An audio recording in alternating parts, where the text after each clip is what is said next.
Hello, hello, hello. What is going on, everybody? It's Medicosis Perfectionalis. Welcome to my biostatistics playlist. In previous videos, we have talked about different study designs such as case series, case control, retrospective cohort, prospective cohort, and cross-sectional studies. We discussed sensitivity, specificity, false positive rate, false negative rate, positive predictive value, negative predictive value, positive likelihood ratio, negative likelihood ratio, incidence versus prevalence, the measures of central tendency, such as the mean, the median, and the mode, the measures of spread, such as the range, the standard deviation, variance, and the z-scores or the z-scores. Today, it's time to dig deep into the topic of absolute risk reduction and the difference between absolute risk reduction and relative risk reduction, and how throughout your life you have been fooled by statistics. And while it's true that figures don't lie,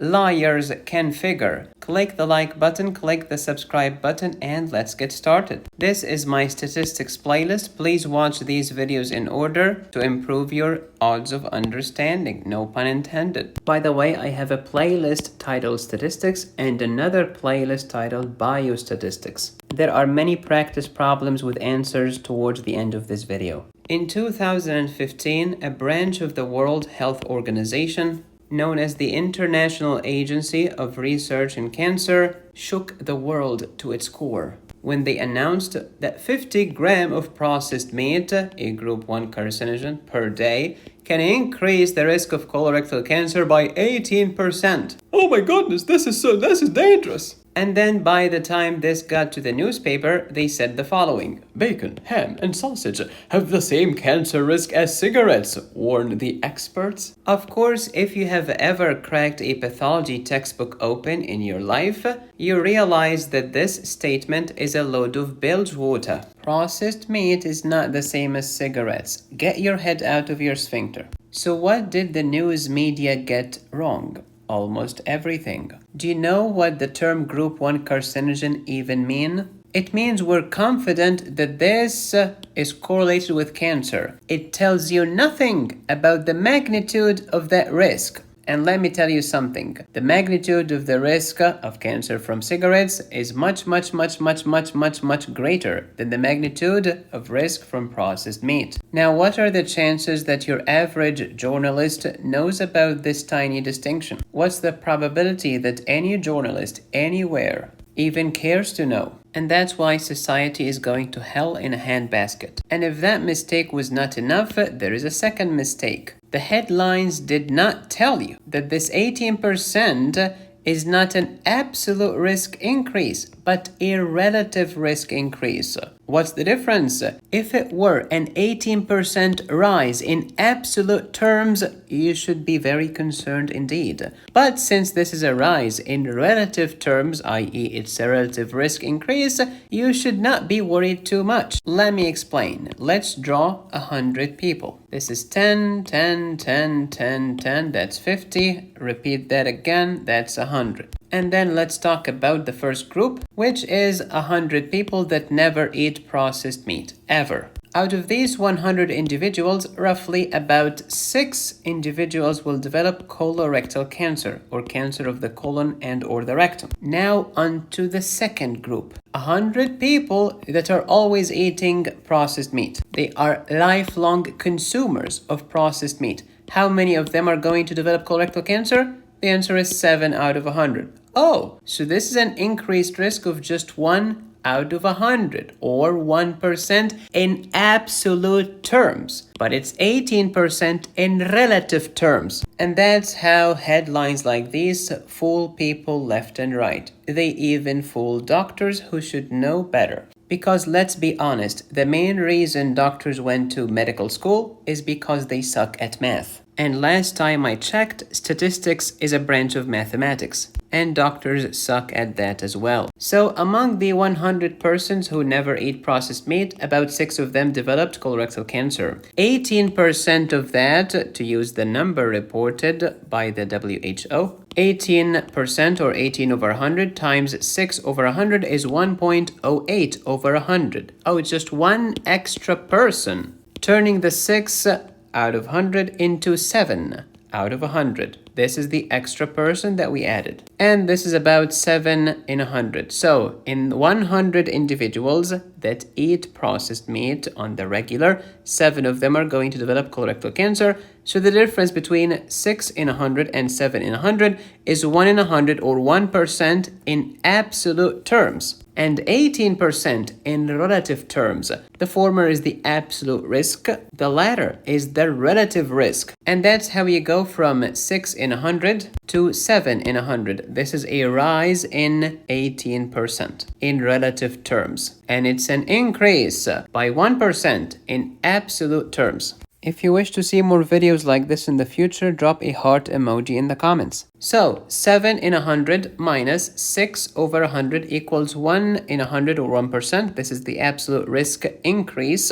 But since this one extra person is about 18% of the 6, therefore it's 18% relative risk increase. Now let's say that an exam question gave you the 7 out of 100 who eat meat and the 6 out of 100 who do not eat meat, and then they ask you, how much is the relative risk increase as a percentage in those people who eat processed meat compared to those who don't? How can you arrive at this number? Easy. Let's do some math. We'll start with the 7 out of 100, and to make it more accurate, I'm going to use this actual number, which is 7.08. So I have 7.08 divided by 100.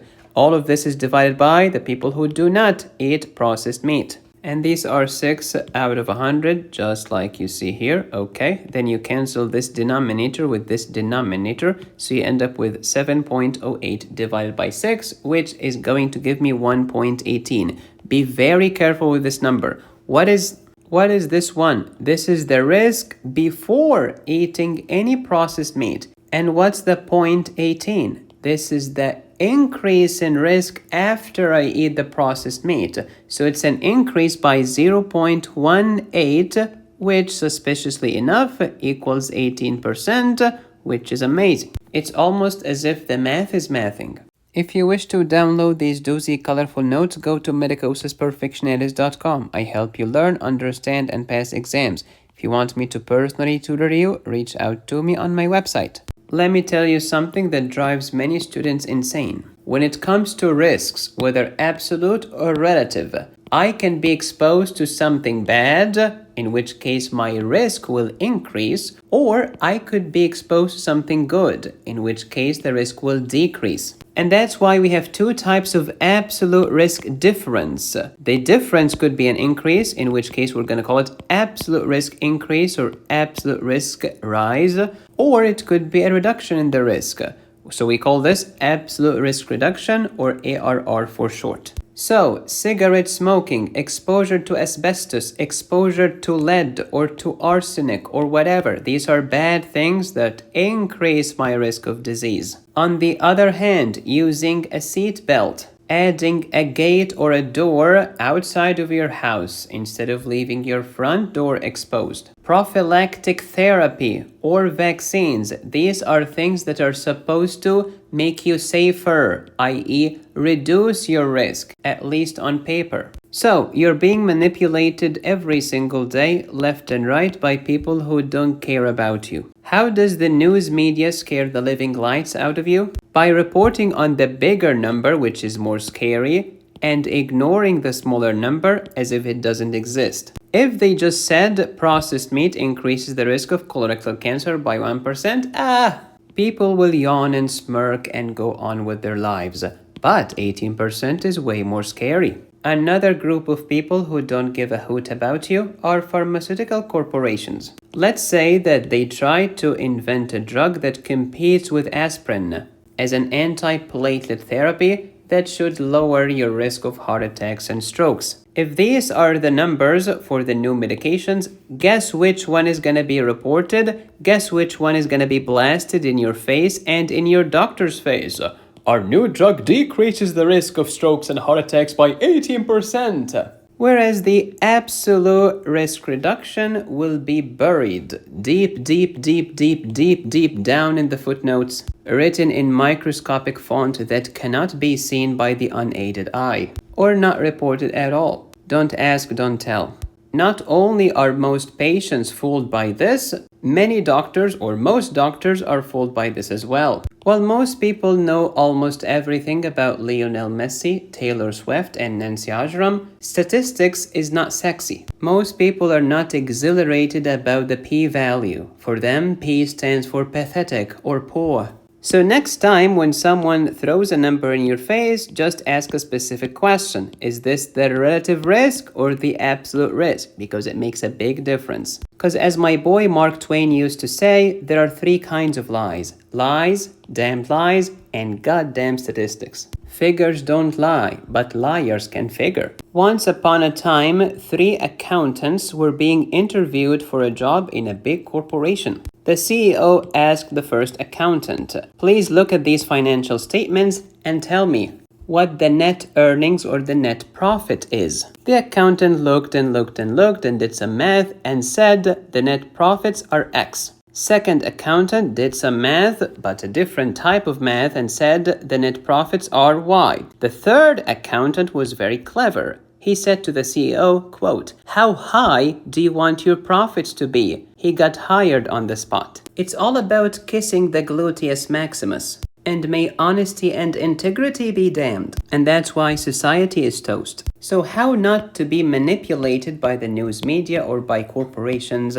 Ask for all the raw numbers and all the ratios that you can find, including the relative risk reduction and the absolute risk reduction or increase, that is, before a certain intervention or exposure, as well as the numbers or the ratios after the intervention or the exposure. Trust nobody. Most people are a bunch of unethical, self-serving, backstabbing douche canoes. Hey Medicosis, can you give us an example about the difference between absolute values and relative values from physiology? Absolutely. If you remember my discussion on kidney physiology and the glomerular filtration rate, I've told you about your cardiac output.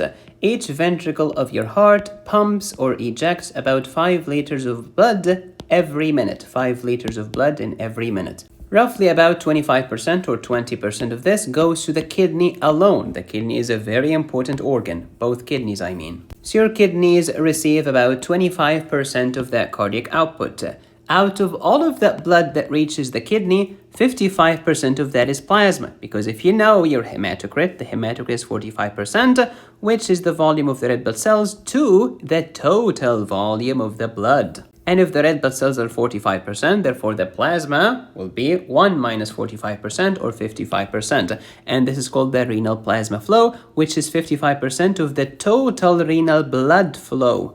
Out of all of this renal plasma flow, only 20% gets filtered, and this is called the glomerular filtration rate. And in physics, whenever you hear the word rate, you can bet the rent money that we are dividing, and dividing by time specifically. So the glomerular filtration rate is the volume of plasma that gets filtered by your kidney's glomeruli per unit time. And in the healthy adult, the GFR is roughly about 125 milliliters per minute. That's your GFR.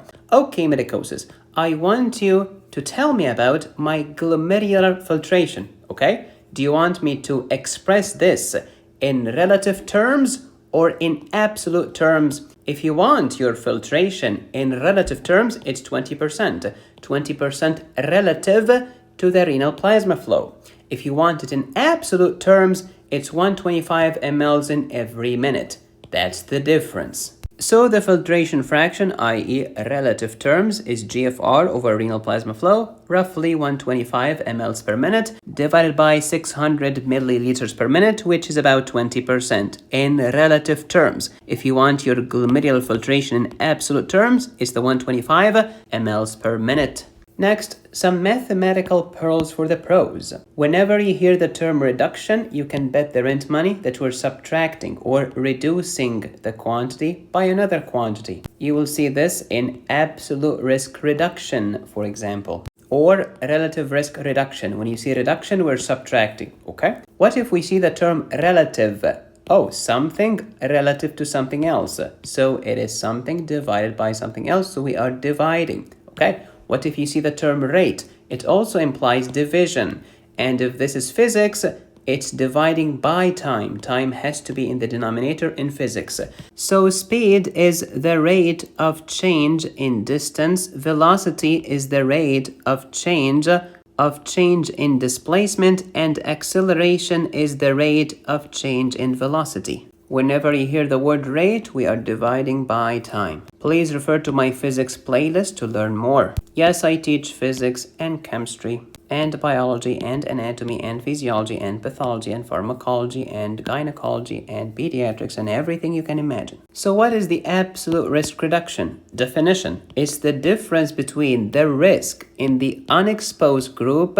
Unexposed to what? Unexposed to a good thing, a treatment or a prophylaxis, or unexposed to a bad thing, such as a risk factor, cigarettes, asbestos, lead.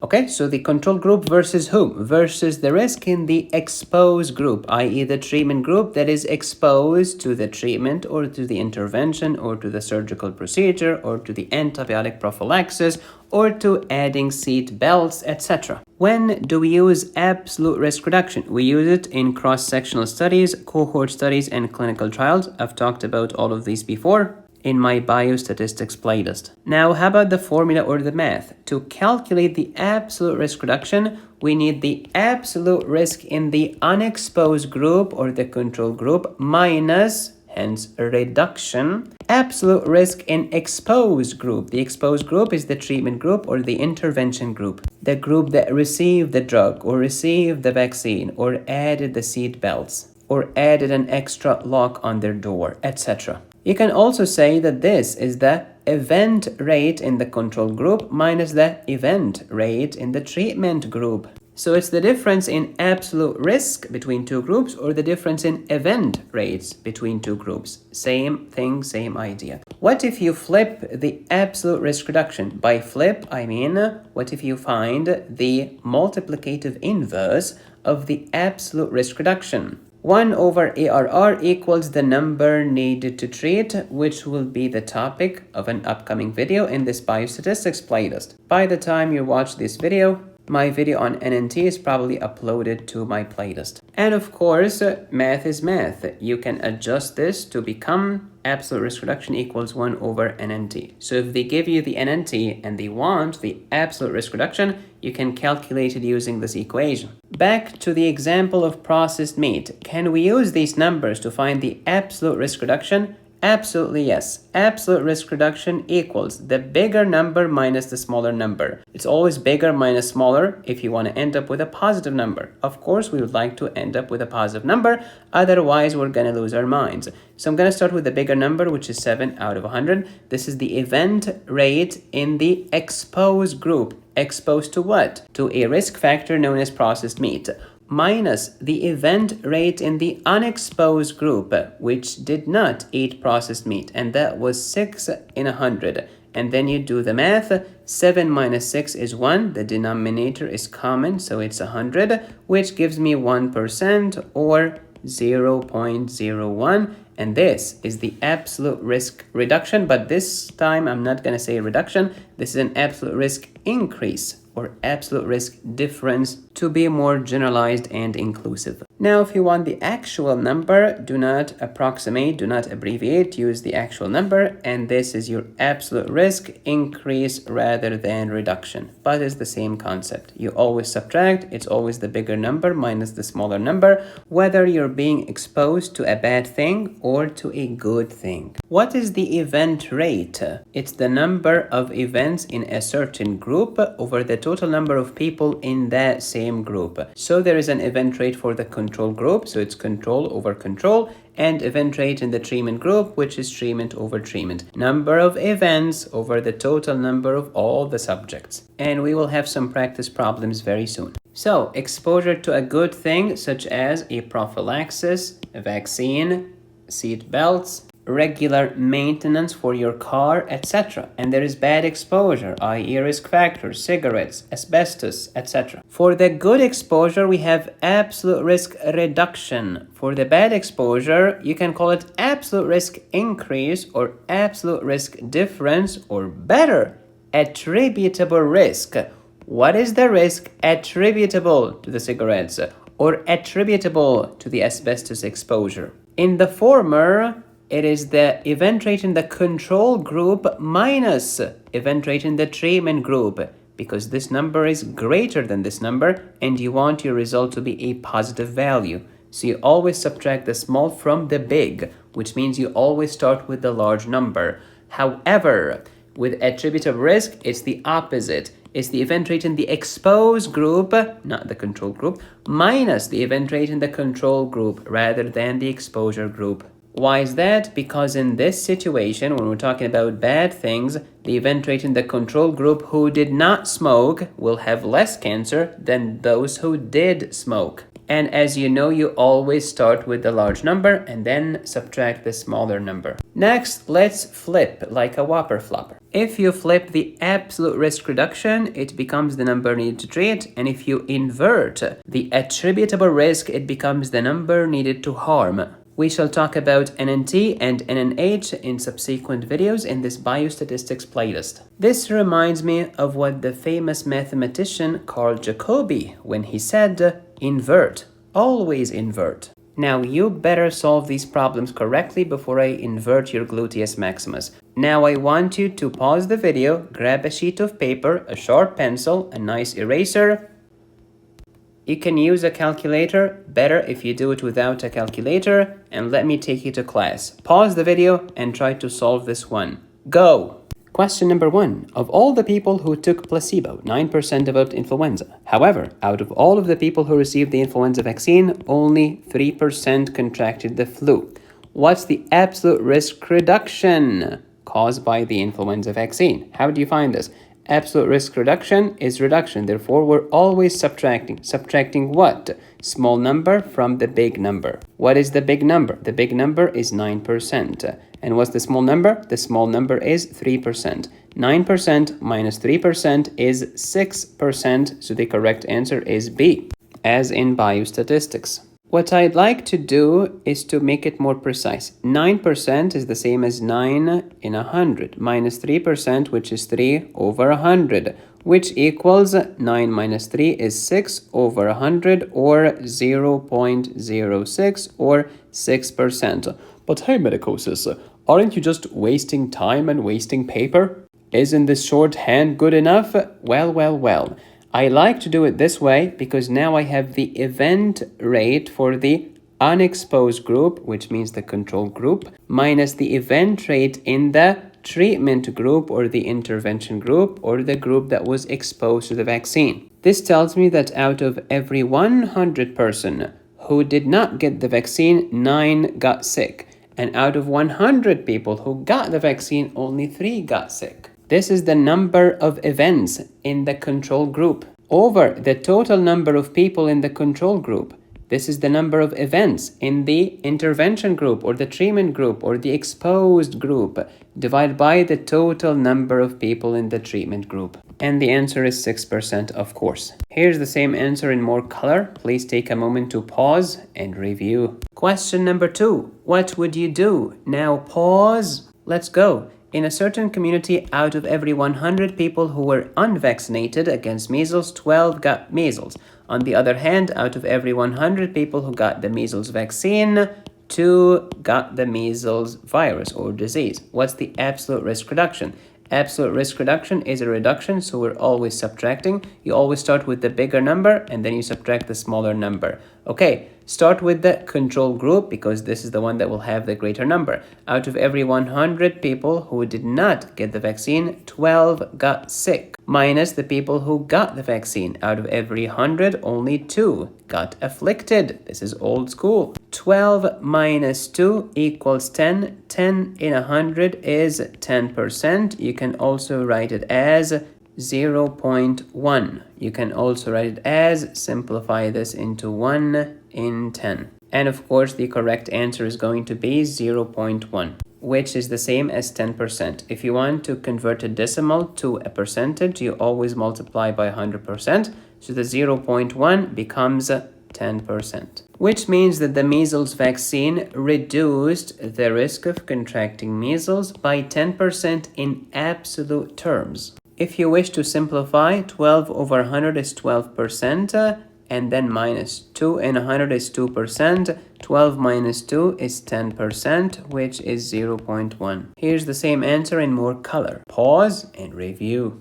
Question number 3. Researchers are trying to establish whether valsartan, by the way, any medication that ends in sartan is an angiotensin receptor blocker, is better than placebo in lowering the rate of cardiovascular death. They divided persons into 2 groups. The first group had a total number of individuals of 3,000. This is what N means. See my videos on the mean, the median, and the mode, standard deviation, variance, etc. Received valsartan, which is the treatment. The second group, total number of these individuals in that group, received placebo. In the first group, 600 died from cardiovascular condition compared to 700 in the second group. What is the absolute risk reduction? What is the event rate among individuals who received valsartan? And what's the event rate in the control group? Now pause the video and try to answer all 3. Pause. Now, let's find the absolute risk reduction. The absolute risk reduction is big number minus small number. The big number is always going to be the control group who did not receive the treatment. The control group is the second group in this example. The total number of people in that group was 2,800. So I'm going to put this in the denominator. Out of these, how many died? In the second group, 700 died. So this is the 700 in the numerator. Then the group that received valsartan, total number of people is 3,000. And in the numerator, how many died? 600. So you put this upstairs. Cancel 2 zeros upstairs with 2 zeros downstairs. 7 divided by 28 is 1 in 4. Minus, cancel 2 zeros with 2 zeros. 6 divided by 30, divided by 6 is 1, divided by 6 is 5, is 1 over 5. 1 over 4 is 25%. 1 in 5 is 20%. 25% minus 20% is 5%, which suspiciously enough is 0.05, which oddly enough is 5 in 100, and ironically this is 1 in 20. So you can write your answer for the absolute risk reduction as 5% or 0.05 or 1 in 20. Next, what's the event rate among individuals who received valsartan? It's simply this ratio. Oh, that's it? Yeah, because this was the control group. We don't care about this right now because we want the treatment group. So it's 600 over 3,000, and that's basically it. It's going to be 600 divided by 3,000, and then you cancel 2 zeros with 2 zeros, and you end up with 1 over 5, which is 20%, which is the same as 0.2. Next, event rate in the control group. Simply grab the first ratio. It's the 700 divided by 2,800, this number right here. And then you cancel 2 zeros with 2 zeros. 7 over 28 is 1 in 4. This is 25%. This is 0.25, and that's the answer. Now, there is another way of finding the absolute risk reduction, which requires creating a 2 by 2 table. This is the 2 by 2 table, but I like to add extra details on the sides. Alright, so what should I do? I always go this way. Yes versus no. Received versus not. Exposed versus not. Okay, received what? Received valsartan and yes, died. Oh, how many received valsartan and died? The answer is 600. You put 600 here, and we're gonna call this A. After A, you go to B. B is here, not here. And this is the most common mistake among students. They go A, B, C. No. A, B, C, D. If this is yes and this is no, if this is exposed and this is not, then you have to go A, then B, then C, then D. So B is going to be here, C is going to be there, and D is going to be here. Let's go to B. I did not die from cardiovascular attack. And yes, I did receive valsartan. How many people are in this category? Well, we know that the total number of people that received valsartan is 300. Out of the 300, 600 died. So how many did not die? The answer is 300 minus 600 or 2,400. 300 minus 600 is 2,400 or 2,400. Okay, next let's go to C. Yes, I died. And no, I did not receive valsartan. Instead, I just received placebo. How many people died and received placebo? and the answer was 700. You put the 700 here. 700 out of how much? The total number of people in the second group were 2,800. So therefore, how many people did not die in the second group? 2,800 minus 700 is 2,100. And now you have your 2 by 2 table. You have your A, B, C, and D. They have to be in that order. A, top left, B, top right, C, bottom left, and D on the bottom right. And then what the hell am I supposed to do? You go like this. C over C plus D minus A over A plus B. If you can put these numbers here, you can find your absolute risk reduction. So what was the C? The C was 700. And what was the C plus D? C plus D is always the total here in the same row, so 2,800. So you put 700 upstairs, divide by 700 plus 2,100, or simply 2,800 in total. Put this in the denominator, minus A over A plus B.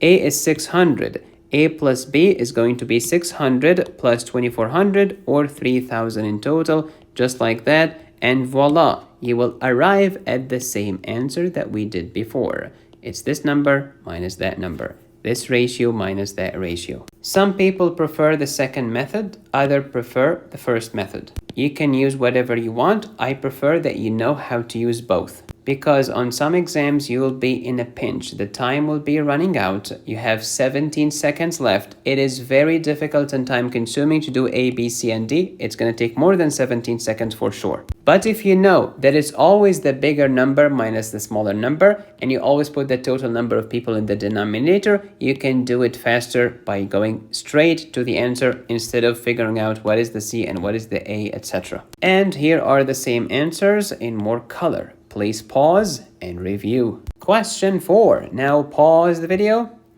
Let me know your answer in the comments. You'll find the answer key in the next video in this biostatistics playlist. So what have we learned today? The absolute risk reduction is always the bigger number minus the smaller number. It's the absolute risk or the event rate in the unexposed or the control group minus the event rate in the exposed group or the treatment group. The inverse of the absolute risk reduction is known as the number needed to treat, which is the topic of the next video. Check out my statistics playlist and my biostatistics playlist. If you value what I do, help me make more videos by supporting the channel. Go to buymeacoffee.com/medicosis. There are more than 750 premium videos available on this channel when you click the join button and choose the highest tier. Please subscribe, hit the bell, smash like, support my channel on Patreon, PayPal, or Venmo. Go to my website to download my courses, notes, and cases, or if you would like me to personally tutor you. Be safe, stay happy, study hard. This is Medicosis Perfectionalis, where medicine, chemistry, math, and physics make perfect sense.